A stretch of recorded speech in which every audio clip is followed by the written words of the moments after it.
When a seasoned manager publicly accuses Marcus, the only black employee, of stealing company funds based on nothing but prejudice, the humiliation seems complete.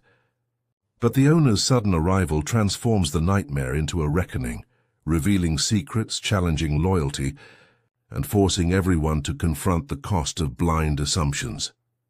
The metallic clang of a dropped wrench echoed across the warehouse floor, followed by Dale Thompson's voice cutting through the afternoon shift like a blade. "Marcus Washington, step forward now," every head turned. Forklift's eyelid mid-turn. The conveyor belts groaned to a halt.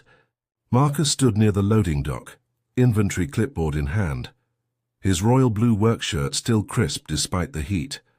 He'd been marking damaged pallets, the same task he performed every Tuesday at 2 o'clock. Dale strode across the concrete floor, his face flushed crimson, jaw set like a man delivering judgment. He stopped 3 feet from Marcus, close enough that workers formed a semicircle around them. The manager's finger rose, trembling with certainty, pointing directly at Marcus's chest. $3,000 is missing from the operations safe. You were the last person in my office yesterday. Marcus's grip tightened on the clipboard. His voice emerged steady, controlled. I delivered the vendor invoices to your desk. I never touched the safe. Convenient story. Dale's eyes swept the gathered crowd, performing for an audience. Security will search your locker, your truck, your person if necessary. The overhead fluorescent lights buzzed in the sudden silence. Somewhere in the back, someone coughed. Marcus felt 60 pairs of eyes drilling into him, measuring him, already convicting him. The clipboard's metal edge bit into his palm. Dale turned to the security guard stationed by the door. Call the police. Tell them we're holding a suspect for theft. Marcus didn't move. Didn't speak. The warehouse camera mounted above them blinked its red recording light, a silent witness to everything. 6 hours earlier, Marcus had arrived at Westfield Distribution Center as dawn split the sky into burnt orange and gold. He was always first through the gates, his truck rolling into the lot at 5:30, a full hour before shift start. The security guard waved without checking his badge. 5 years built that kind of trust. Inside, Marcus moved through his routine with practiced precision. He started the coffee maker in the break room, the same cheap blend everyone complained about but drank anyway. He checked the overnight shipping logs, cross-referencing them against inventory databases. 2 discrepancies flagged immediately, a common occurrence, usually driver error or data entry mistakes.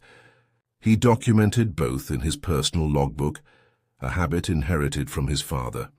The warehouse stretched across 200,000 square feet of concrete and steel, housing everything from automotive parts to industrial equipment.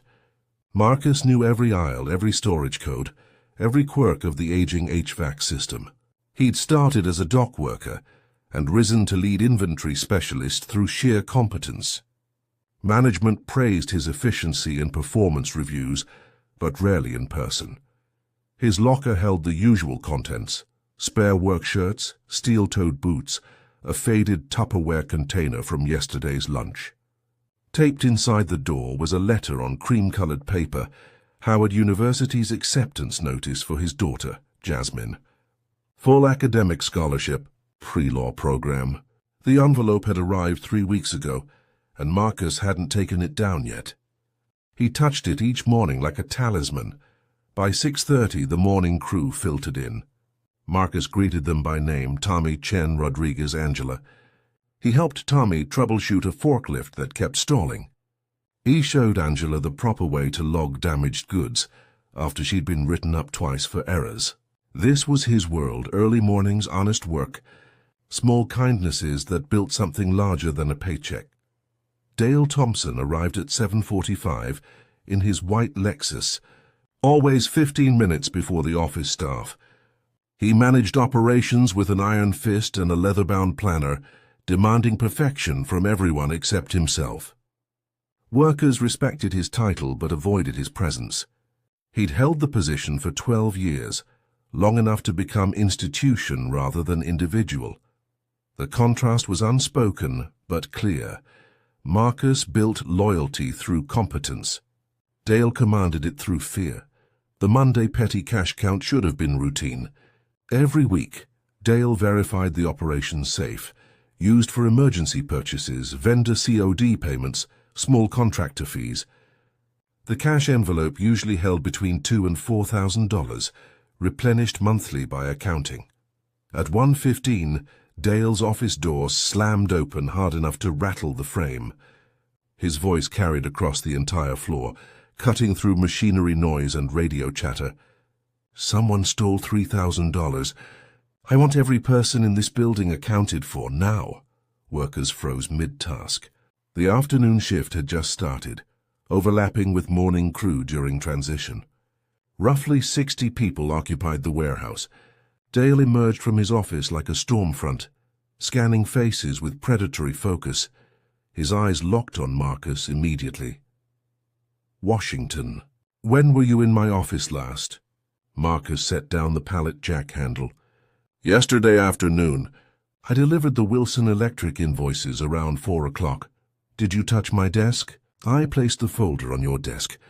You weren't there." Dale closed the distance between them in long strides.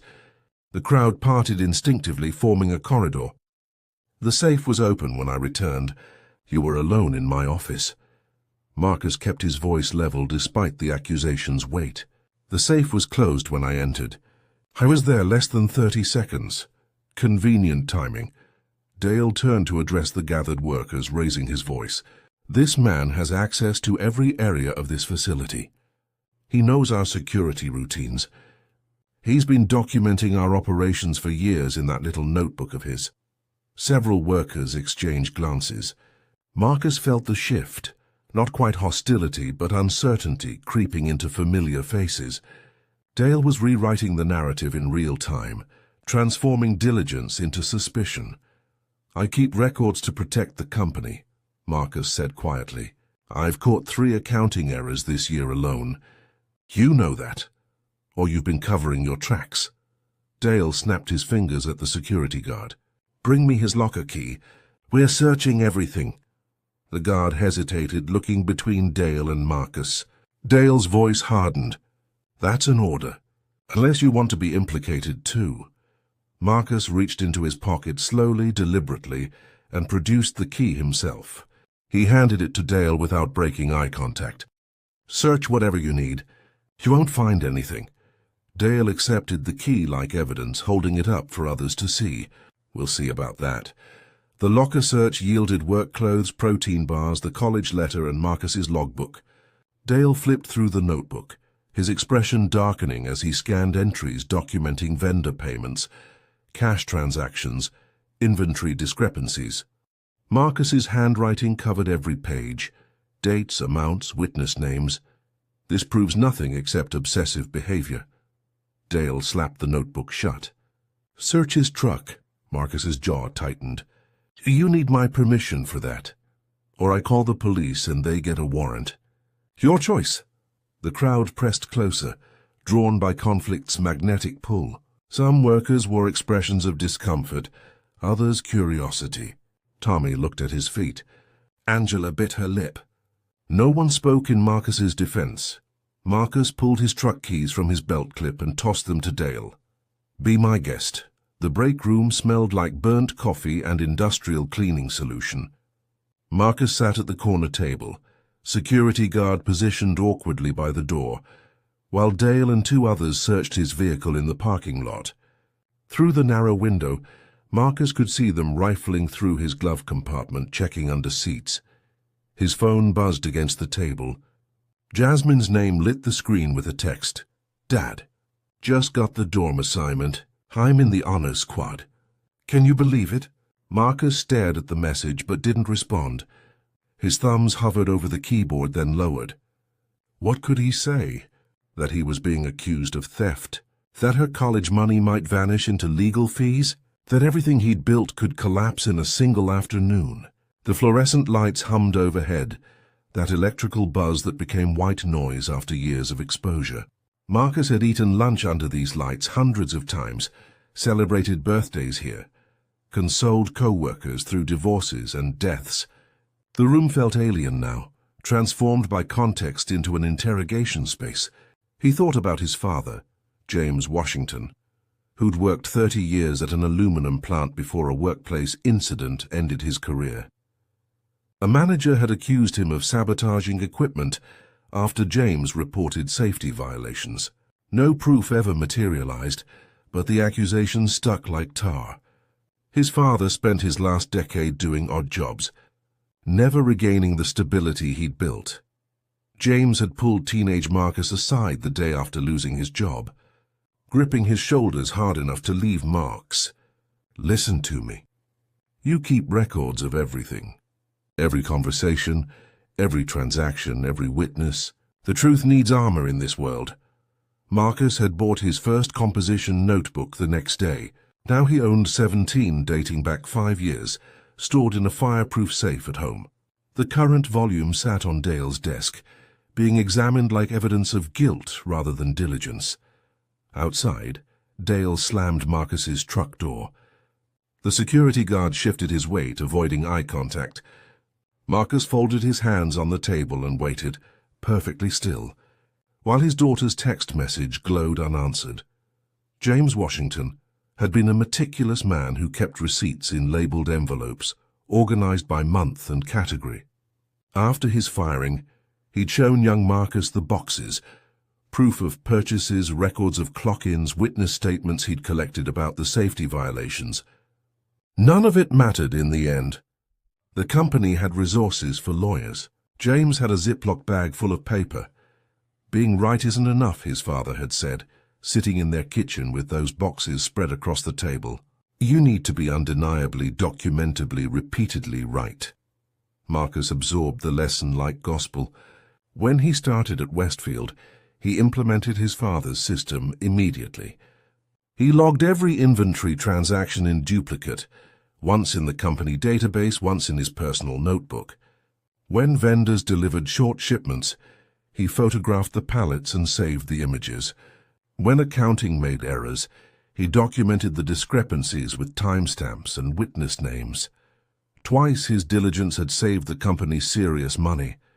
18 months ago, he'd noticed a pattern of overcharges from a parts supplier.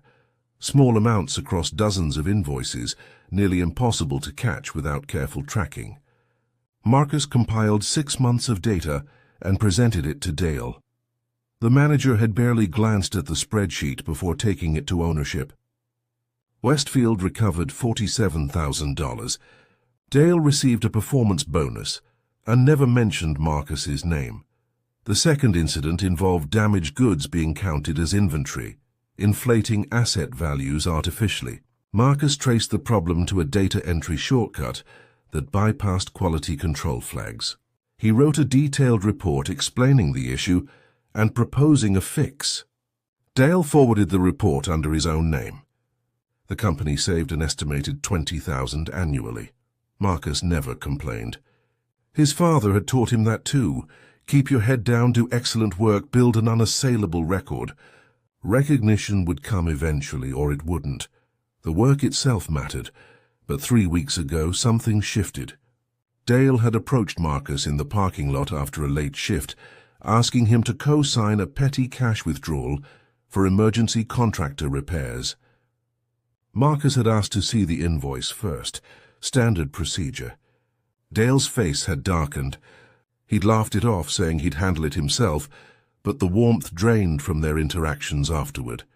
Now, sitting in the break room under guard, Marcus understood. Dale had needed a witness to legitimize an improper withdrawal. Marcus's refusal to sign had left Dale exposed. The missing $3,000 wasn't theft, it was embezzlement. And Marcus was the only person who'd seen Dale manipulate the cash protocols. The college letter in his locker suddenly felt fragile as tissue paper. Jasmine's scholarship covered tuition, but housing, books, living expenses, that required Marcus's salary and savings. If this accusation followed him, if he lost this job, the dream folded in half and disappeared. His phone buzzed again. "Jasmine, Dad, you okay?" You usually respond faster. Marcus closed his eyes and counted to 10, then 20. The fluorescent lights buzzed their mechanical hymn. He didn't answer his daughter. Dale returned from the truck search empty-handed, his confidence visibly shaken but his voice still sharp. He dropped Marcus's keys on the break room table with theatrical disgust. Nothing in the vehicle, obviously hidden elsewhere. Marcus picked up the keys slowly. Or there's nothing to find. 48 hours, Dale said, leaning against the doorframe. That's how long it takes for stolen cash to get laundered through retail. Buy gift cards, resell them online, clean money. I know how this works. The security guard looked uncomfortable. Marcus noticed the man's hand resting near his radio, but not activating it. Even he didn't believe this performance. Marcus's mind worked backwards through the last month, reconstructing encounters with Dale. The co-sign request 3 weeks ago. The tense silence afterward.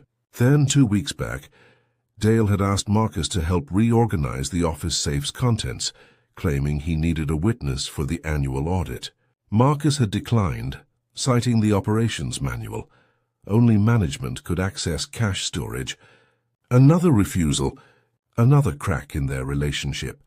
Last week, Dale had insisted Marcus take a vacation day on Thursday, the same Thursday when monthly petty cash was deposited and logged. Marcus had needed the hours and declined. Dale had pressed, even offering to pay for the day himself, but Marcus held firm. He'd been at work when the armored car delivered the cash replenishment. The pattern crystallized. Dale hadn't been targeting Marcus specifically. He'd been trying to remove the witness, the one person obsessive enough to track discrepancies. When removal failed, elimination became necessary. Marcus spoke carefully, each word measured. I'd like to request a meeting with Mr. Chen. Dale's expression flickered, just a microsecond of panic before the mask reformed. Chen's traveling. He won't be back until next week. He video conferences daily at 3 o'clock. I've seen you take the calls, not today. He's busy. Marcus pulled out his phone and opened the company directory. Then I'll email him directly. Request a formal investigation with security footage review and complete transaction audits.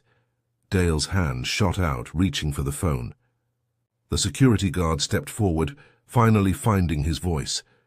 Sir, he has the right to contact ownership. Dale withdrew his hand but moved to block the doorway. Fine, call Chen, but you're suspended without pay pending investigation. And when this is over, I'll make sure everyone knows who wasted company time and resources. Marcus dialed the number. It rang twice before connecting. Chen's voice came through crisp and alert. Marcus, what's wrong? Mr. Chen, I need to report an incident. Dale has accused me of theft. $3,000 from the operations safe. I'm requesting a complete investigation, including security footage and transaction logs. Silence stretched for 3 seconds. Then Chen's voice, harder now. Put Dale on speaker. Marcus set the phone on the table, pressing the speaker button. Dale's confidence returned as he leaned toward the device. Charles, I'm handling a serious theft situation. Marcus was... How much is missing? Chen interrupted. 3,000 exactly, from yesterday's count. And you've searched Marcus's possessions? Locker and vehicle. Nothing found, but that doesn't mean... Has anyone else had access to your office? Dale hesitated. Several people deliver paperwork, but Marcus was alone in there yesterday afternoon. Chen's voice dropped to a tone Marcus had never heard from the normally affable owner. I've been reviewing discrepancies in petty cash reconciliation for 6 weeks. Someone's been skimming. I'm 20 minutes away. Nobody leaves the building. Nobody touches anything in your office. Marcus, are you willing to undergo a formal investigation? Yes, sir, completely. Dale? The manager's face had gone pale. Of course. But Charles, I've been tracking this myself. I have evidence that points to 20 minutes. We'll review everything then. The line went dead. Dale stared at the phone like it had transformed into a snake. Marcus watched emotions flicker across his manager's face. Fear, calculation, rage. The security guard shifted his stance, no longer quite blocking Marcus in, but not quite protecting him either. Dale straightened his shoulders, rebuilding his authority like a wall. "Fine, we wait for Chen. But mark my words, Washington, this ends badly for you." Marcus said nothing. He thought about his father's boxes of receipts, about years of careful documentation, about the logbook sitting on Dale's desk. 20 minutes felt like standing on a ledge, waiting to discover if the ground below was solid or empty air. His phone buzzed once more. "Jasmine." "Dad, seriously, you're worrying me." This time Marcus typed back, "Everything's fine, sweetheart. Talk tonight." The lie tasted like copper, but the alternative, explaining this nightmare while it was still unfolding, felt impossible. He hit send and watched the message deliver. Outside, through the break room's narrow window, the afternoon sun angled toward evening. Workers returned to their stations, machinery groaning back to life. Dale disappeared into his office and closed the door. The security guard remained by the break room entrance, no longer sure whose side he was guarding.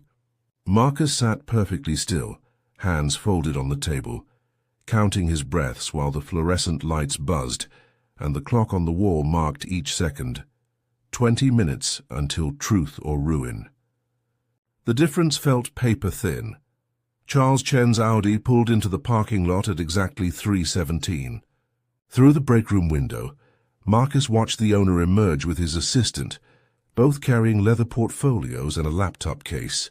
Chen moved with purpose, his usual relaxed demeanor replaced by something sharper. Dale met them at the entrance, hand extended for a handshake that Chen ignored. The owner walked past him directly to the break room. He was shorter than Dale by 4 inches, but his presence filled the doorway completely. "Marcus, you're free to move about. This isn't an interrogation." Chen turned to the security guard. "Thank you. Please ask everyone to gather on the main floor in 10 minutes. The guard nodded and left. Dale hovered behind Chen, his confidence rebuilding with every second. "Charles, I appreciate you coming personally, but this is really an internal operations matter. I've been documenting suspicious behavior for months." Chen finally looked at him. "Have you?" "Absolutely. Marcus has been unusually interested in cash transactions. Always asking questions, taking notes. Classic pre-theft behavior. He's been doing his job," Chen said quietly. "Which is more than I can say for some people." Dale's smile faltered. "I don't understand." "You will." Chen set his laptop on the break room table and opened it. His assistant began unpacking a portable projector. "Marcus, I need to ask you directly. Did you take money from the operations safe?" "No, sir. I've never touched that safe." "Do you know who did?" Marcus hesitated. His father's voice echoed in his mind. "Let the evidence speak. Don't speculate. I have suspicions based on patterns I've observed, but I'd prefer to show you documentation rather than make accusations." Chen nodded approvingly. "Smart man." "Dale, where's Marcus's logbook?" "On my desk." "But Charles, that notebook is evidence of obsessive. Get it now." Dale left, his footsteps heavy on the concrete. Chen sat across from Marcus, his expression unreadable.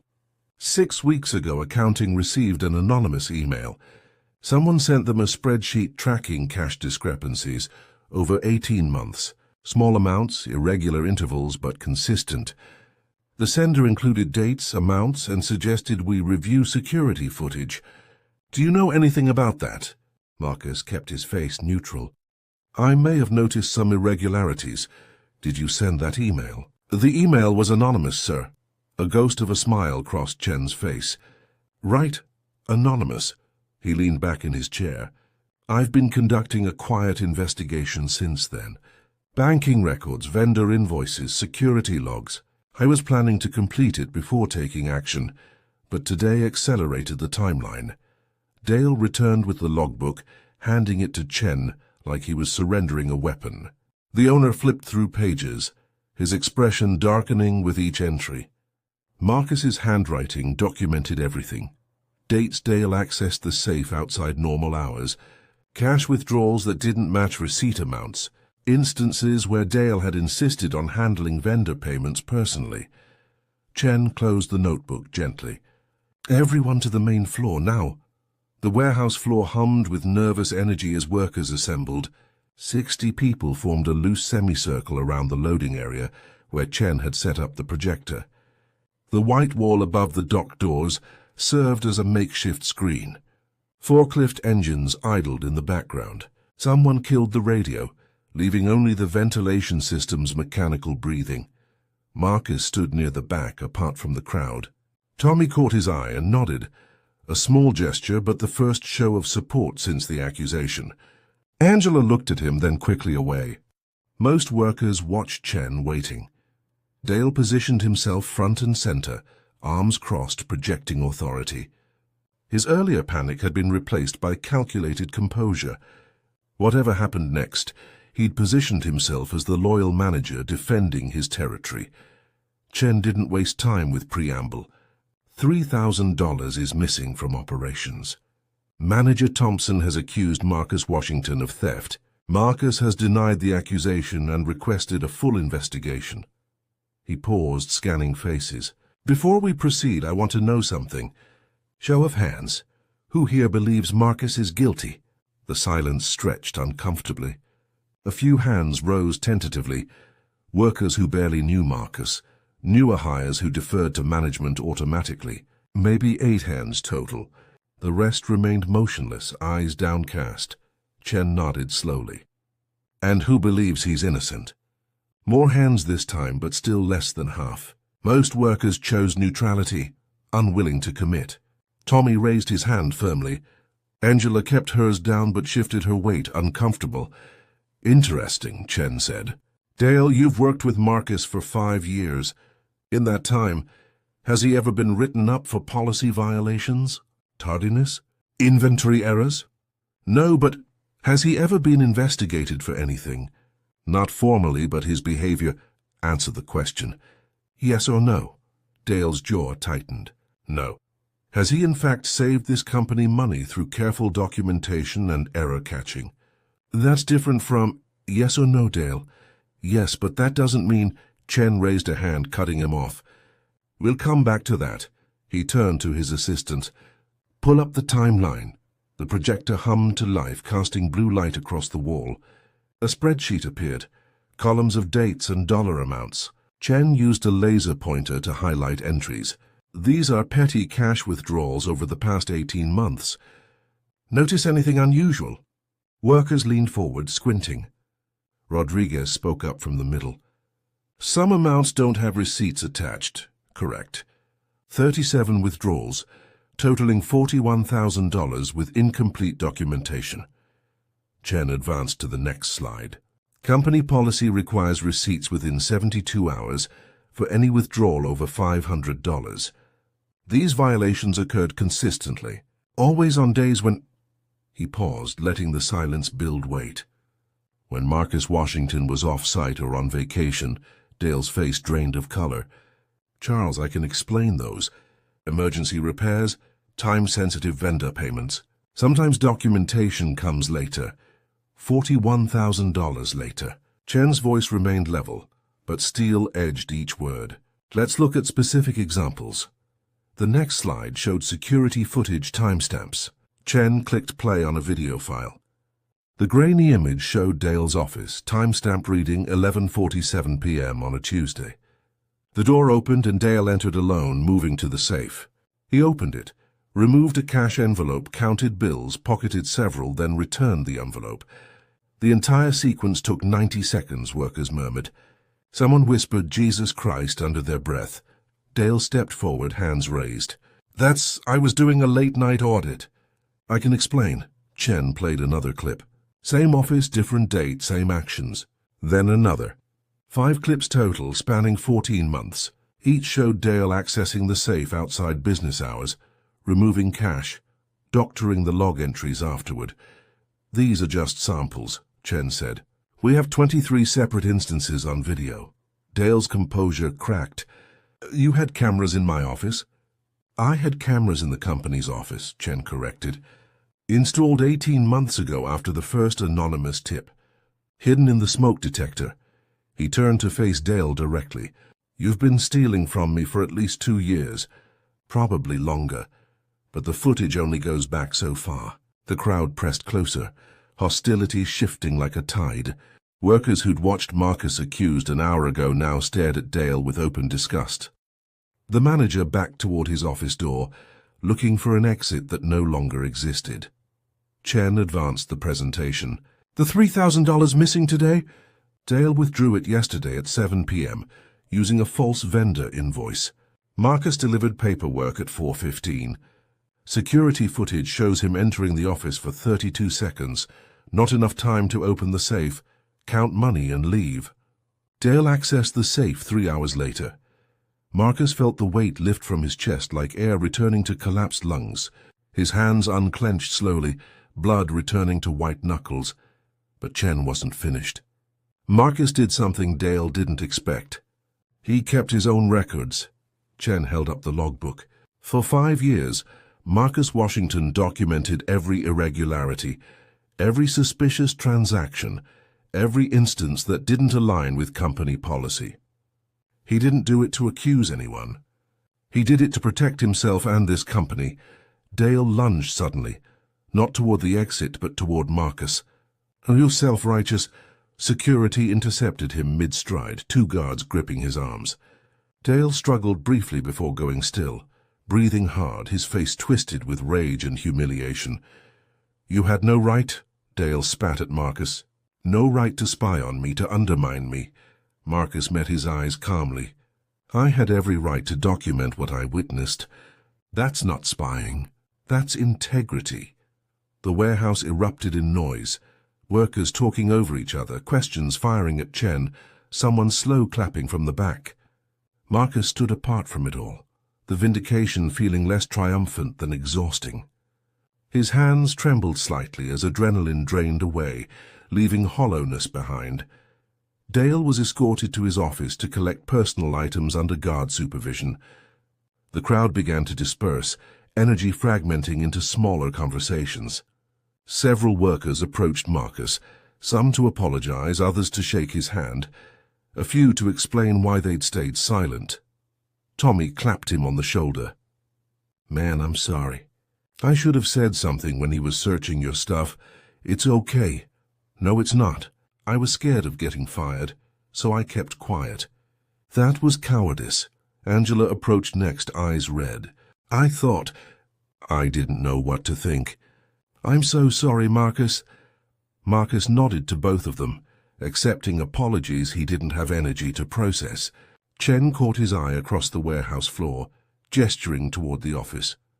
Marcus excused himself and walked through the crowd, feeling 60 pairs of eyes tracking his movement, watching the vindicated man, the wrongly accused, the victim who turned out to be right.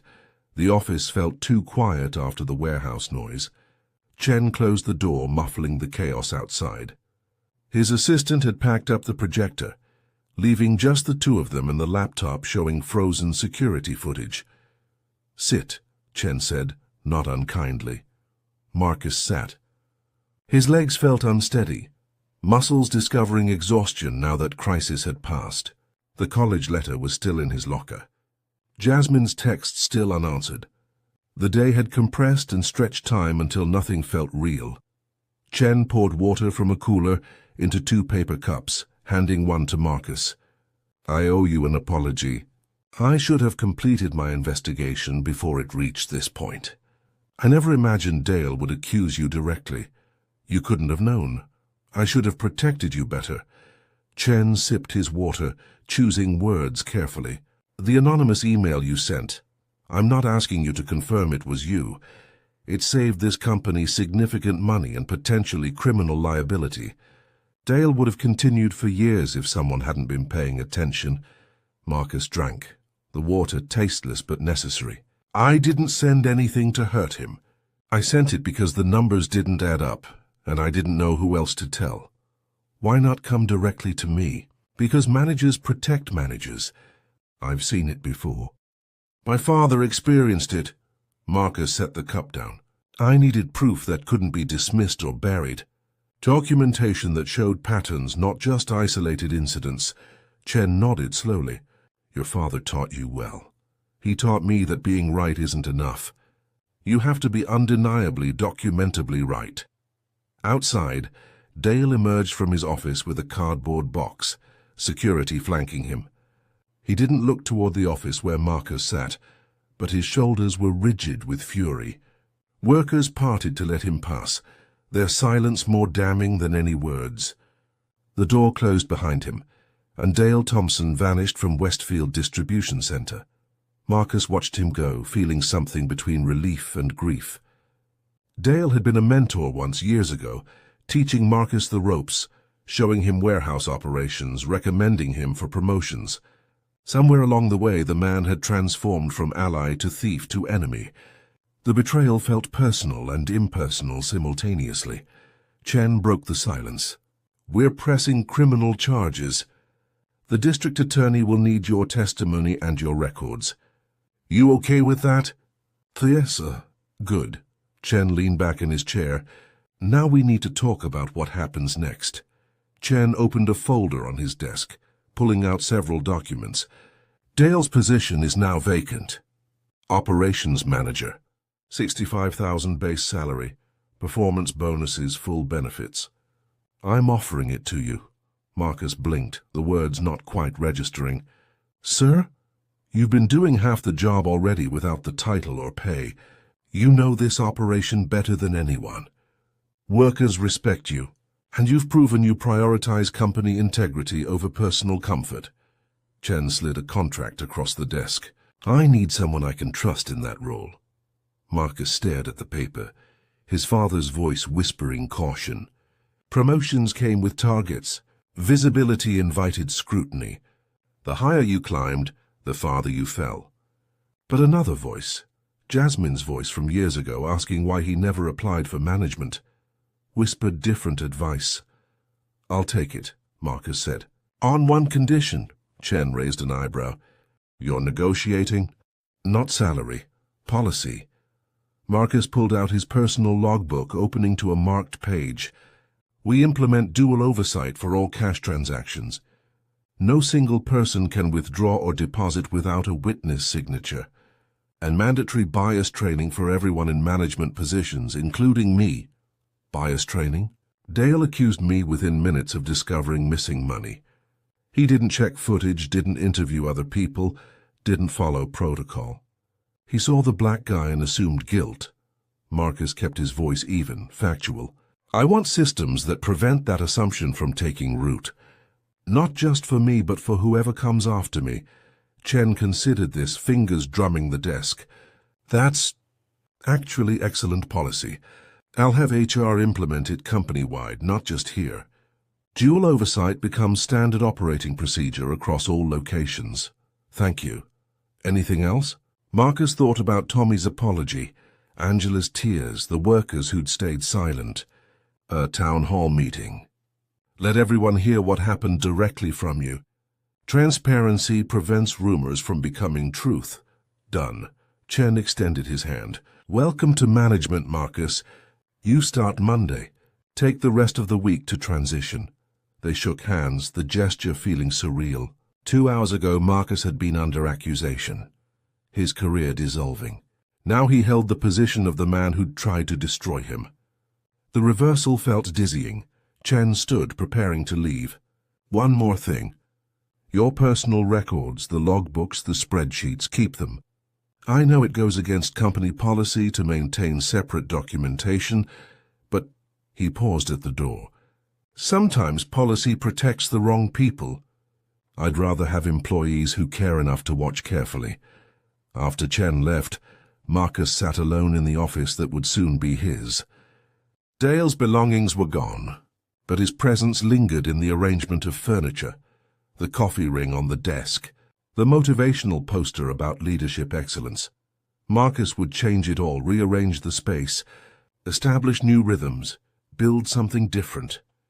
His phone buzzed. Jasmine again. "Dad, I'm calling you in 5 minutes. You've been weird all afternoon." Marcus smiled despite exhaustion. He stepped outside into the warehouse where work had resumed. Machinery hummed. Forklifts beeped their backup warnings. The afternoon shift continued like nothing had changed. even though everything had. Tommy approached with a clipboard. "Hey, boss, are you really taking Dale's job?" "Looks that way." "Good, you'll be better at it." Tommy hesitated. "And I'm sorry again for earlier. Stop apologizing. Just be better next time." Tommy nodded and returned to his station. Marcus walked to his locker, retrieving his phone and the college letter. The cream-colored paper was slightly creased from being taped and untaped. He read it again, his daughter's future compressed into elegant paragraphs about academic excellence and opportunity. His phone rang exactly 5 minutes later. Jasmine's face appeared on screen, concern etched in her expression. "Dad, what's going on? You never ignore my texts. Sorry, sweetheart. Work got complicated today." "Complicated how?" Marcus leaned against his locker, choosing words carefully. "Remember how you asked why I keep those notebooks? Why I document everything? Yeah? Today I found out why." He told her the condensed version, the accusation, the investigation, the vindication. He didn't mention the fear, the isolation, the moment he'd wondered if this was how his father felt. He kept his voice steady, focusing on facts rather than emotions. Jasmine listened without interrupting. When he finished, she was quiet for several seconds. Then, "You got promoted?" "I did." "Because you did the right thing even when it was hard?" "Something like that." "That's so, Dad," she said, affection warming her voice. "You're the most stubborn person I know. In the best way." Marcus laughed, tension releasing. "I learned from the best. Your grandfather would have been proud. I'm proud too. And Dad, that dorm assignment? I think we can handle it now." "Yeah, sweetheart. We definitely can." The town hall meeting convened at 4:30. The entire warehouse staff assembled in the break area. Chen had ordered pizza and drinks, a gesture of reconciliation, turning crisis into community. Workers filled chairs and leaned against walls, their energy a mixture of curiosity and residual tension. Chen stood at the front, Marcus beside him.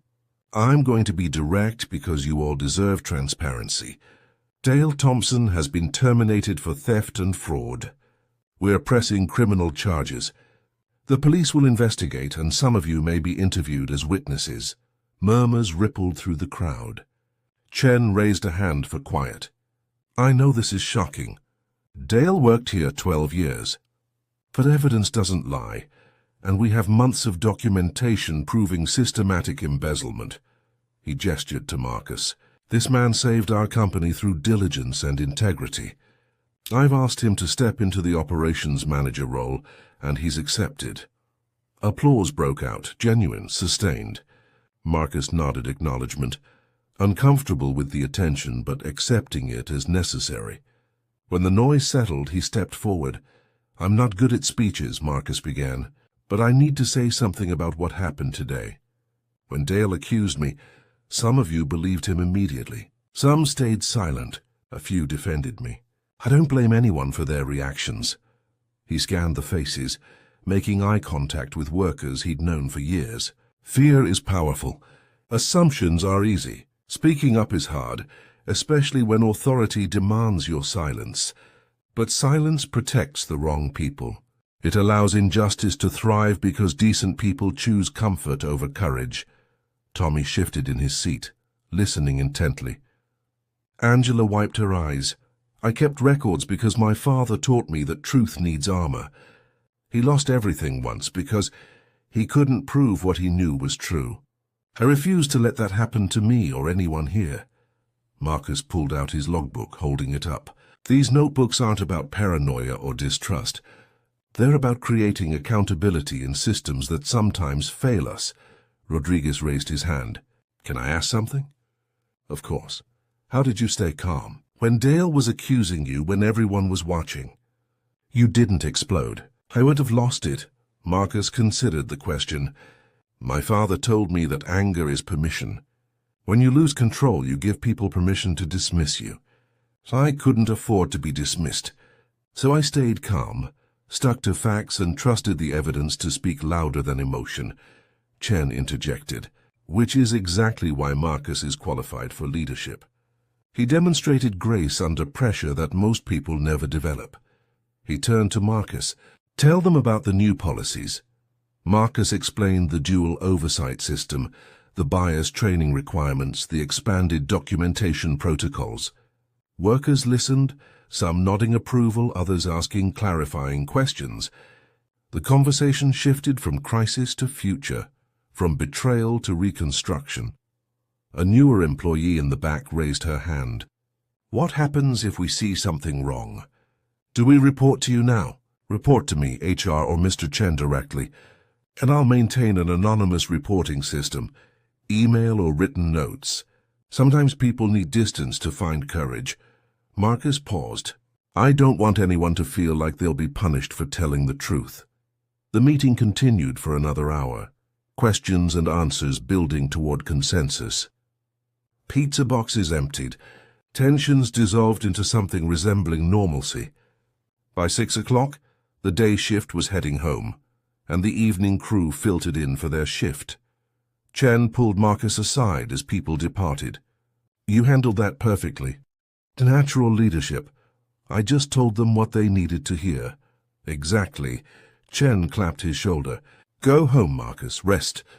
Monday will be challenging enough without exhaustion." Marcus gathered his belongings, the college letter carefully placed in his wallet this time. He walked through the warehouse one more time as an employee, knowing Monday would redefine his relationship with this space. The machinery hummed its familiar song. The concrete floor bore forklift scars and oil stains from years of operation. This place had been his stability for 5 years. Now it would be his responsibility. Monday morning arrived with September sunshine cutting through warehouse skylights. Marcus pulled into the parking lot at 5:15. Old habits died hard, but this time he parked in the manager's spot. The painted lines felt presumptuous, but Chen had insisted. His new office smelled like industrial cleaner and fresh paint. Maintenance had replaced the carpet over the weekend, swapped out Dale's furniture for a standing desk Marcus had requested, and removed the motivational posters. The space felt blank as canvas, waiting for Marcus to define it. He spent the first hour organizing paperwork, reviewing pending vendor contracts, and familiarizing himself with management software he'd only glimpsed before. The learning curve would be steep, but manageable. Chen had assigned him a mentor from another facility, a woman named Patricia, who'd risen through ranks similar to Marcus's path. At 6:30, workers began arriving. Marcus greeted them from his office doorway, no longer one of them, but not quite separate either. The transition felt delicate, a balance between authority and accessibility. Tommy approached mid-morning with a question about a shipping discrepancy. Marcus walked him through the resolution process, then added, "Next time, document it in the system immediately. Don't wait for me to notice. You want me to keep records like you do?" "I want everyone to keep records. Accountability protects all of us." Word spread quickly. By afternoon, 3 other workers had asked about proper documentation procedures. Marcus scheduled a training session for the following week, teaching the habits his father had taught him, spreading the armor of truth to people who needed it. Chen visited Tuesday with HR, finalizing the new policies. Dual oversight went into effect immediately, requiring 2 signatures on all cash transactions. Bias training workshops were scheduled for the following month, mandatory for all supervisors and optional for general staff. Marcus attended the first session alongside everyone else, listening to discussions about implicit bias and systemic assumptions. One moment stuck with him, a facilitator asking participants to consider their first thought versus their best thought. "The first thought is what society conditioned into you," she explained. "The best thought is who you choose to be." Marcus thought about Dale's first thought when money went missing. Look at the black employee. He wondered if Dale had ever questioned that impulse, ever challenged his own assumptions. Probably not. First thoughts became actions without the intervention of reflection. On Wednesday, Marcus received an email from the district attorney's office. Dale had been formally charged with embezzlement, fraud, and filing false police reports. The trial would likely occur in 6 months. Marcus's testimony and records would be central evidence. He forwarded the email to his personal account and added a reminder to his calendar. Thursday afternoon, Jasmine video called from Howard's campus. She stood in front of her dorm building, autumn leaves swirling behind her. "Look at this, Dad." "My building." Marcus smiled, his office forgotten for a moment. "It's beautiful, sweetheart. I've been thinking about what happened last week, about Grandpa and the notebooks and everything." She paused, choosing words carefully. "You protected us by being careful, by documenting, by refusing to be anyone's easy target. I did what I had to do. No, you did more than that. You created a system that protects other people too." She gestured at the building behind her. "I'm here because you never stopped being careful. Because you trusted evidence more than fear." Marcus felt emotion tighten his throat. "Your grandfather would be proud of you." "I'm proud of you, Dad."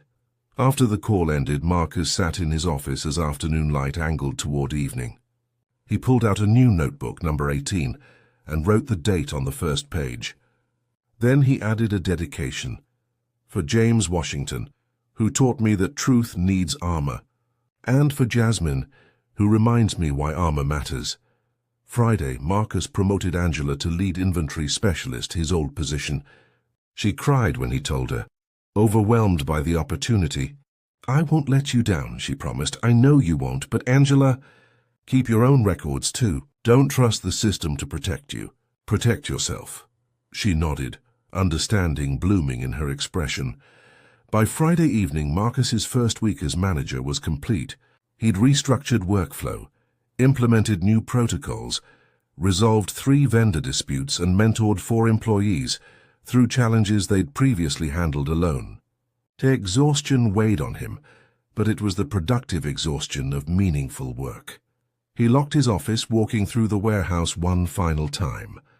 The space hummed with Friday energy, workers eager for the weekend, machinery winding down. Marcus paused near the loading dock, where Dale had accused him just 1 week ago. The spot looked ordinary now, stripped of the terror that had saturated it. Tommy waved from across the floor. "See you Monday, boss." "See you Monday." Marcus drove home beneath a darkening sky, his father's old logbook on the passenger seat beside his new one. The college letter was safely stored in his desk drawer at home, no longer needing daily touching but still precious. Jasmine's future was secure. His father's legacy was honored. The system was incrementally better, not perfect, but better. 3 months later, Marcus stood in his office reviewing quarterly reports when Chen knocked. "Got a minute?" "Always." Chen entered with a newspaper, setting it on Marcus's desk. The headline read, "Former manager sentenced to 5 years for embezzlement." Dale's mugshot stared from the page, his expression empty of the arrogance that had once defined him. "Thought you should know," Chen said quietly. "Trial concluded yesterday. Your testimony was decisive." Marcus scanned the article. 5 years. Restitution of $83,000, probation afterward. The amount was higher than expected. Dale had stolen for longer than anyone realized. Marcus felt no triumph, just sad acknowledgement that consequences had finally arrived. "How do you feel?" Chen asked. "Tired. Relieved. Sad for who he could have been." "That's gracious of you. It's honest." Marcus folded the newspaper. "Dale made choices. I made different ones. We both live with the results." Chen left and Marcus returned to his reports. But his mind wandered to his father, to lessons learned in a kitchen with boxes of useless receipts spread across a table. James Washington had lost his battle because he'd fought alone, without systems to support him. Marcus had won his because he'd built armor methodically, day after documented day. That evening Marcus drove to the cemetery where his father rested. He placed a copy of his promotion letter on the headstone, weighted down with a smooth stone. The autumn wind scattered leaves across the grass. Marcus stood silently for several minutes, then spoke aloud. "I did it, Dad. Used everything you taught me. kept the records, trusted the evidence, stayed calm when everyone expected me to break. He paused, emotion thickening his voice. I wish you could have had the same outcome. You deserved vindication too. The wind offered no answer, but Marcus felt peace settling into the empty spaces grief had carved. His father's loss hadn't been meaningless. It had been the foundation for Marcus's survival. The lesson had traveled through generations, refined by experience, strengthened by necessity. On his way home, Marcus stopped at a bookstore and bought 3 composition notebooks. He'd send one to Jasmine with a note. Keep records. Document carefully. Truth needs armor. The other 2 he'd keep at work, teaching employees the same habits that had saved him. That night, Marcus sat at his kitchen table with his latest logbook open. He wrote an entry about the trial verdict, Dale's sentencing, the quiet closure that followed vindication. Then he added a final paragraph, a reflection he'd been composing mentally for weeks. My father taught me that being right isn't enough. You must be documentably, undeniably, repeatedly right. But I've learned something else too.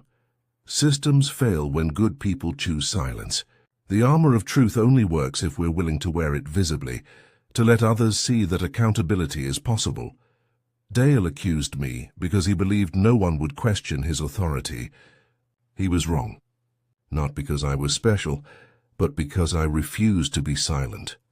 That refusal, that small stubborn insistence on documentation, created the evidence that protected me. Justice isn't automatic. It's built page by page, entry by entry, by people who care enough to watch carefully and brave enough to speak truthfully. My father understood that. Now I do too, and I'll spend the rest of my career teaching others the same lesson. The truth needs armor. But armor only matters if you're willing to fight. Marcus closed the notebook and placed it on the shelf with the others.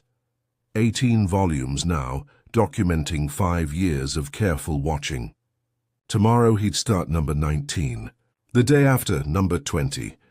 The work continued. The documentation grew, the armor strengthened. Outside, the autumn night settled over the neighborhood. Marcus's house glowed warm against the darkness. Inside, a father who'd honored his father's lessons prepared for another day of building systems where truth could survive. The college letter sat framed on his desk now. Jasmine's future secured by her father's past. The cycle was complete. The lesson was passed forward, and somewhere in the accumulating pages of Marcus Washington's logbooks, justice found its permanent home, not in dramatic reversals or cinematic victories, but in the quiet daily discipline of people who refuse to let truth die undefended.